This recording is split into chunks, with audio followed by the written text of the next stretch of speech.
देश को बेच बाच के झोला उठाएंगे और निकल लेंगे यहाँ से, क्योंकि बीवी बच्चे तो है ही नहीं। असली टुकड़े टुकड़े गैंग वो है जिन्होंने इस देश को टुकड़े टुकड़े कर दिए हिंदू मुसलमान और धर्म के नाम पर। मैं आपको इस बात की गारंटी देती हूँ कि अगर आज मीडिया अपना काम सही से निभा रही होती ना तो बीजेपी पावर में नहीं आती। आपके हिसाब से तो जो नोटबंदी थी वो भी हमारे हित के लिए थी, बर्बाद कर दिया ना पूरे देश को आपकी नोटबंदी ने। कौन सा काला पैसा आया बताइए? क्या कहा था मोदी जी ने कि अगर नोट मुझे इतने दिन दे दीजिए, नहीं हुआ तो मुझे चौराहे पर लटका देना। लटके वो चौराहे पर। सरकार कह रही है कि हमने 9 करोड़ किसानों को 2000 रुपए दिए, उस पर क्या कहना है? उनको बोलिए 2000 रुपए वो भी अपनी जेब में रखे।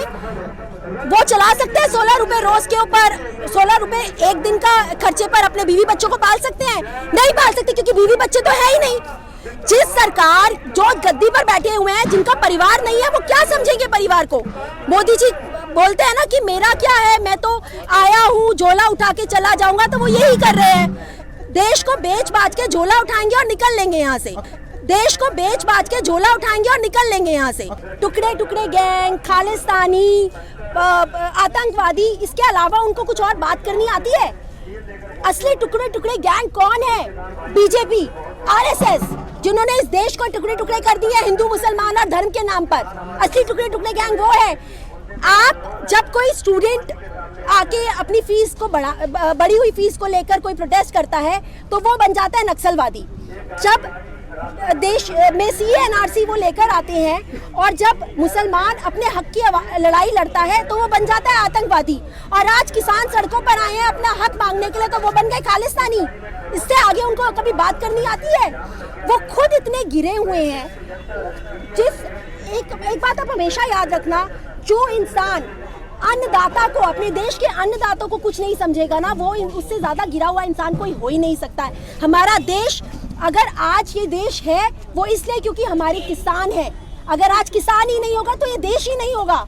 मुझे बहुत तकलीफ होती है ये सोच के कि जिस तरह से इस देश का मीडिया वो सरकार की बोली बोलता है, इसी सरकार की बोली बोलता है, जो हमारा चुनाव आयोग है वो सरकार की बोली बोलता है, उसी तरह से हमारे देश के जो कोर्ट्स हैं वो भी सरकार की बोली बोलते हैं। ऐसा क्यों है? हमने सरकार को चुना ताकि वो देश चला सके, ताकि वो देश के लोगों की समस्याओं को सुलझा सके। देश में समस्याएं पैदा करने के लिए हमने सरकार को नहीं चुना है। आज अगर ये जो दलाल मीडिया है, अगर ये अपना काम बाखूबी निभा रही होती तो किसानों को सड़कों पे नहीं आना पड़ता। मैं आपको इस बात की गारंटी देती हूँ कि अगर आज मीडिया अपना काम सही से निभा रही होती ना तो बीजेपी पावर में नहीं आती।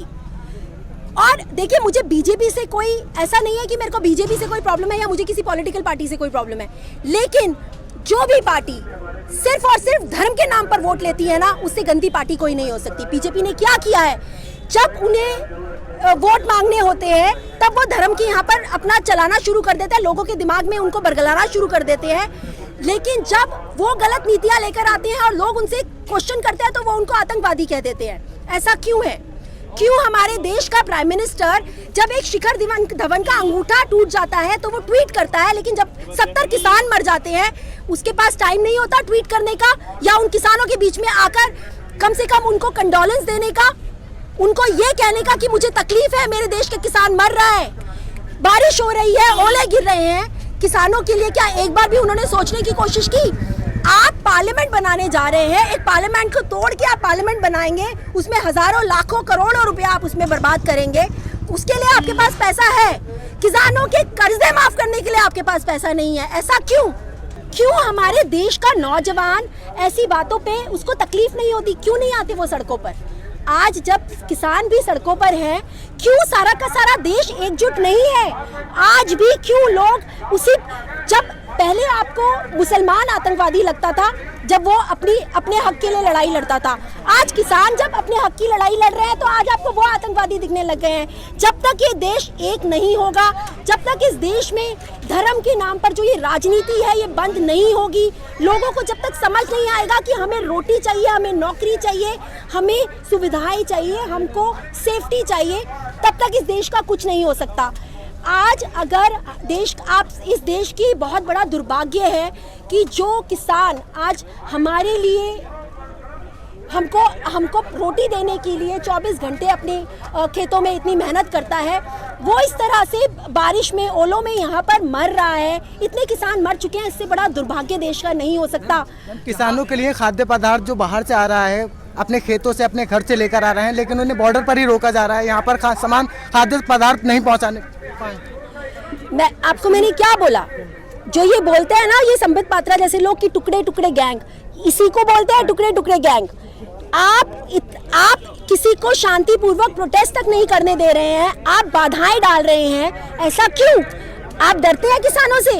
आपको डर लगता है कहीं आपकी सरकार ना गिर जाए, क्योंकि उन लोगों ने अपनी आवाज उठाई है। ये डर ही है ना जो आप उनके खाद्य पदार्थ रोकने की कोशिश कर रहे हैं, लेकिन उसके बाद भी आप इनके मंसूबों को नहीं ला सकते। आप देखिए यहाँ पर, उनको बोलिए, मोदी जी को बोलिए, आइए हम भी आपको यहाँ पर, आप जितने दिन बैठिए यहाँ पर, हम आपको खाना खिलाएंगे। ये है किसान और ये है उनका साथ देने वाले लोग। बोलिए, आप अपनी जितनी पुलिस फोर्स यहाँ लगा रखी है ना, उनको भी हम लंगर खिलाते हैं यहाँ पर। मैम 8 तारीख को एक बार फिर और डेट दे दी गई है, क्या लगता है 8 तारीख को ये जो मीटिंग होने जा रही है इसमें कुछ हल नतीजा निकले? देखिए, अगर हल निकालना होता तो किसानों को जरूरत ही नहीं पड़ती इतने दिन यहाँ पर बैठने की। आप पहले दिन ही हल निकालते। मैं एक बात पूछना चाहती हूँ सरकार से, आप जब जिनके लिए कानून बनाते हैं, आप उनसे क्यों नहीं पूछते कि वो क्या चाहते हैं?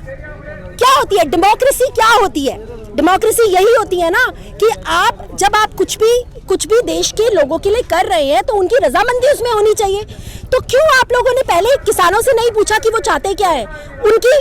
उनका अच्छा उनसे बड़ा तो कोई नहीं जानता कि उनका अच्छा किस चीज में है। क्यों आज तक हमारे जो गांव हैं उनको डेवलप नहीं किया गया? क्यों आप ये बोल देते हैं कि जी हमने तो सिलेंडर पहुंचा दिए, हमने टॉयलेट्स बना दिए। आप टॉयलेट्स तक ही आपकी औकात है, उसके आगे आपकी औकात नहीं है। आप किसानों के लिए आपने क्या किया, आप हमें ये बताइए। आपने जब किसान आत्महत्या कर रहा था, आपने वो आत्महत्या रोकने के लिए आपने क्या किया? जब आज किसान आपसे जवाबदेही मांग रहा है, आपसे ये कह रहा है कि हमें हमारे काले कानून वापस लीजिए, तब आपने क्या किया? क्या आपने उनसे आकर बातचीत करने की कोशिश की? सब जगह पहुंच जाते हैं ना आप, सेलिब्रिटीज की शादी होती है तो आप फटाफट से पहुंच जाते हैं, तो किसानों के पास आप क्यों नहीं आते? लेकिन सरकार का तो कहना है कि हम संशोधन कुछ कर देंगे, लेकिन कानून वापस नहीं हो पाएगा। क्यों नहीं लेंगे? क्यों वापस नहीं लेंगे कानून? किसानों के हित के लिए है कानून, उनका ये कहना है। आपके हिसाब से तो जो नोटबंदी थी वो भी हमारे हित के लिए थी। बर्बाद कर दिया ना पूरे देश को आपकी नोटबंदी ने। कौन सा काला पैसा आया बताइए? काला धन आया वापस? क्या कहा था मोदी जी ने कि अगर नोट मुझे इतने दिन दे दीजिए, नहीं हुआ तो मुझे चौराहे पर लटका देना। लटके वो चौराहे पर? उन्हें तो आत्महत्या कर लेनी चाहिए थी, क्योंकि नोटबंदी फेल हो गई, पूरा देश बर्बाद हो गया। लोगों के पास आज काम धंधे नहीं है, लोगों के काम धंधे खत्म हो गए, लोगों के पास नौकरियां नहीं है, नौकरियां खत्म हो गई। क्या किया मोदी जी ने? लटकाया अपने आप को। आप यहाँ पर प्राइम मिनिस्टर बने हैं सिर्फ और सिर्फ अपनी फोटो शूट कराने के लिए, मोरों के साथ खेलने के लिए, डक्स के साथ खेलने के लिए, सेलिब्रिटीज के साथ फोटोज खिंचाने के लिए। आप इस देश में, चाहे जब नोटबंदी से लोग मरे, कोविड के टाइम पे जब लोग इतने सारे मरे, और आज ये किसान मर रहा है, आप कहाँ होते हैं तब? आप आते हैं कुछ बात करने के लिए किसी से, किसी का हाल पूछने के लिए? वीडियो कॉन्फ्रेंसिंग के जरिए तो बात करते हैं, वो मध्य प्रदेश के किसान हो या और कहीं के किसान हो। वो कौन से किसान होते हैं आप मुझे बताइए पहले तो। उनके अपने ही लोग होते होंगे जो उनका समर्थन करते हैं, उन्हीं से बात करते होंगे वीडियो कॉन्फ्रेंसिंग से क्यों बात करेंगे वो? आप अपनी चुनावी रैलियों के लिए जाते हैं ना, आप क्यों नहीं आते बाहर? आप संसद का सत्र को उसको बंद कर देते हैं कि इस बार नहीं होगा क्योंकि कोविड है। क्यों? क्योंकि वहाँ किसानों के हित की बात होनी है। लेकिन चुनावी रैली के लिए आपके पास टाइम है, तब आपको कोविड नहीं है। 26 जनवरी की परेड में कोविड नहीं है, किसानों के लिए बस कोविड है आपके पास। चैनल को लाइक, शेयर एंड सब्सक्राइब करें और बेल आइकन दबाना ना भूलें।